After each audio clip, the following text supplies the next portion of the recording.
Happy Victory Monday, Ravens fans. Your Baltimore Ravens are 2-0. It's Overreaction Monday. We'll share our thoughts on the Ravens win, this team moving forward. We'll get to the injury report as well. But first, spam W in the comments section. I want to see it all over that chat to celebrate that Ravens win. We're off and rolling, undefeated to begin 2023. The injury report for the Ravens. OBJ, the biggest of those on the injury report from yesterday's performance. He left the game with an ankle injury, ultimately did not return. But according to Ian Rappaport of the NFL Network today, things are looking pretty optimistic for OBJ. Ravens wide receiver Odell Beckham Jr. has an ankle injury, and after the game, Coach John Harbaugh described it as minor. My understanding is Beckham is managing the issue, and if all goes well, it shouldn't affect his availability going forward. So, with that said, in a nutshell, all good news for the Ravens here with OBJ. OBJ not expected to miss any playing time at all. So very, very good news after that injury scare from OBJ. If anything changes, we will let you know. We'll continue to monitor the situation here on Ravens Rundown. Now, let's go to Overreaction Monday. Our first overreaction, AFC North favorites are the Ravens, the favorites to win the division now after taking down the Cincinnati Bengals. That, my friends, is not an overreaction as far as I'm concerned. You look at the AFC North standings with the Ravens getting the win. They're now 2-0. Browns and Steelers play each other tonight, and the Bengals at 0-2. Not only, according to the guys in the desert, are the Ravens favored to win the division at plus 125, but 2-0 in the standings. Everything is going very well for this Baltimore Ravens team. I think that the Browns, although they had a nice win last week, I think that they're fraudulent. I got my doubts about Deshaun Watson. The Steelers have a lot of concerns. And then the Bengals at 0-2, this rough start, it is hard to come back from being down 0-2 to start a season. You can still be a playoff team, but it's very tough to win a division. 2-game lead for Baltimore. That is going to go a long way. And think about this. The Ravens just beat arguably the best offense in the National Football League without their top corner in Marlon Humphrey, and also without Marcus Williams out there too. And for me, there's just no doubt that they're the favorites at this point. If you can do that without those two, all things considered, against that offense, look out. Baltimore is a force to be reckoned with, and this is their division to lose. The upcoming schedule for the Ravens of what is ahead. They take out the Colts coming up on Sunday, followed by a couple of divisional games against the Browns and Steelers. Then they will face the Titans in London and follow that up against the Lions. All of those games very winnable.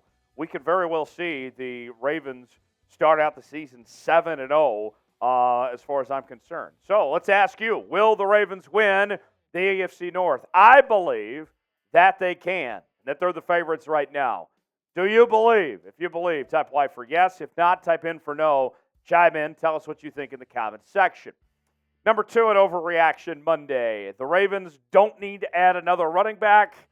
I am saying that is a bit of an overreaction on that front. And the reason why, nothing against this running back core, what they did yesterday, but I think it's still too early to fully answer that question yet. You look at the statistics, Gus Edwards, Lamar, Justice Hill, Devin Duvernay, the run game did enough to get the job done.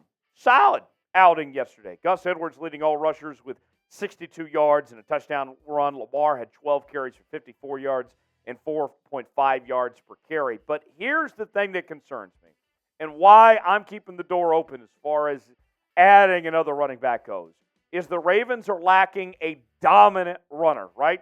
J.K. Dobbins was supposed to be a dominating bell cow runner, but obviously he's dealt with the injuries and all that.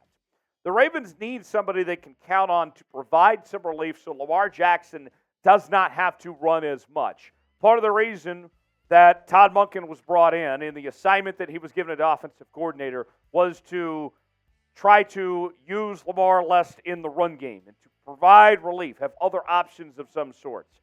I don't know if this backfield long-term is going to be able to withstand that of forcing Lamar not to run as much. Maybe bringing Keaton Mitchell back when he comes off PUP that might be all this team needs, but I'm still keeping that door open on bringing in another running back potentially for the Baltimore Ravens. We'll see where that goes.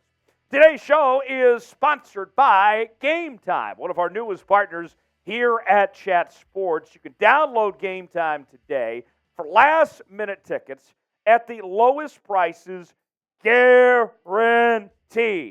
And if you use the promo code RavensChat, you are going to get $20 off. Here's how it works. Download Game Time, create an account, pull up the game you want to go to. Let's say you want to go to a Ravens game. They're going to have all the prices listed. You figure out which one you want. Then you get to see the seat you're sitting in. And you get to figure out the view if you like it or not. If you don't like it, go find another seat. And you can see what the view looks like from there. And then you click the seat you want. You check out, you pay, you're done. Just like that, all within a matter of moments. It's a quick, easy, simple process when you partner up with Game Time. I've gotten tickets with Game Time, whether it was to basketball games, baseball games, hockey events, whatever it may be, and I saved $20 using promo code RavensChat, and you can too. So what are you waiting for? It's easy, it's simple to use. You're going to get the best prices guaranteed. Sign up today, create an account, use promo code RavensChat for $20 off. Terms and conditions do apply. Download Game Time today. Number 3 on Overreaction Monday. The secondary for the Ravens is all fixed. Everything is fine and dandy. Not quite. I'm not there yet. We saw the Ravens put up a very impressive performance against this Cincinnati Bengals offense with what they were able to do to limit Joe Burrow in the passing game. T. Higgins had a nice day with 2 touchdowns, nearly 90 yards receiving. Tyler Boyd also had a decent day with 6 catches, 52 yards. The real story was containing Jamar Chase, holding him to 31 yards and 5 receptions on the day. All of that looks good. But with that said, this is a week-by-week issue. You got by fine for now, but what are you going to do going forward? Can this continue? Having Geno Stone step up was a big deal for Baltimore this past week. 9 tackles, interception with a pass breakup, one of the best games that Geno Stone has ever had. But can that happen every week? I'm not so sold on that just yet. Now, you get Marlon Humphrey, in theory, back this upcoming week, and that'll help. And with that said, you had a strong showing. Humphrey back's a big deal, but there's still more work to be done. I need to see more because the week prior against C.J. Stroud, a rookie quarterback, might I add you, against a lousy Houston Texans team, C.J. Stroud held his own pretty well. So I'll say this. It was a step in the right direction, but there's still a ways to go with this secondary before I'm fully convinced at this point with trying to deal with being shorthanded you are and going from there. What's your confidence level in the Ravens secondary right now? Scale it for me in the comment section, 1 through 10, how you're feeling about this group. Let us know what you think in the comments section. Next on Overreaction Monday, Zay Flowers, a Pro Bowl caliber receiver. True. Not an overreaction. For the second straight week, Zay Flowers delivered a very solid performance. 4 catches, 62 yards, average 15 yards reception. Zay Flowers, he is him, as the kids say. Zay Flowers is off to a fantastic start. He's not playing like a rookie. He looks far and away like the best receiver on this Ravens roster right now. And I'll even take it a step further.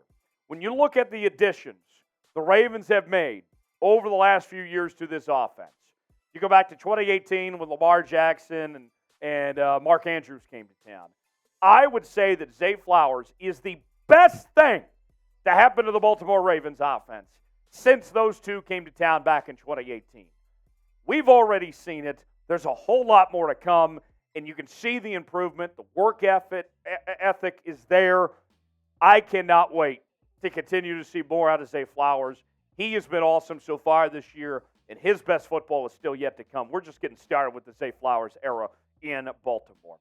Last but not least on Overreaction Monday, Lamar Jackson better than Joe Burrow? not an overreaction. The former MVP had a very good outing going toe-to-toe with the Cincinnati Bengals quarterback. And you look at the numbers from yesterday, Lamar clearly outplayed Joe Burrow, going 24 of 33 through the air, 237 yards, 2 touchdowns, not to mention the 54 yards he had on the ground. Lamar looked better than Joe Burrow did. And Lamar, going up head-to-head, I think he made his case why he is still the guy when it comes to being the quarterback of this division. And as I have said many times before, and I will reiterate, there is not a more explosive player in football than Lamar Jackson. And yesterday we got a glimpse of that, how good he can be. Not an overreaction as far as I'm concerned to say he's better than Joe Burrow, and he showed it yesterday with that performance. Better quarterback, is it Lamar or is it Joe Burrow? What do you think? Type L for Lamar. Get those L's in. Show Lamar some love in that comment section. Who's the better guy? Let us know. Subscribe now for more Ravens coverage. We're talking about your Baltimore Ravens each and every day on Ravens Rundown. Have a great rest of your Victory Monday. We'll see you tomorrow here on the channel.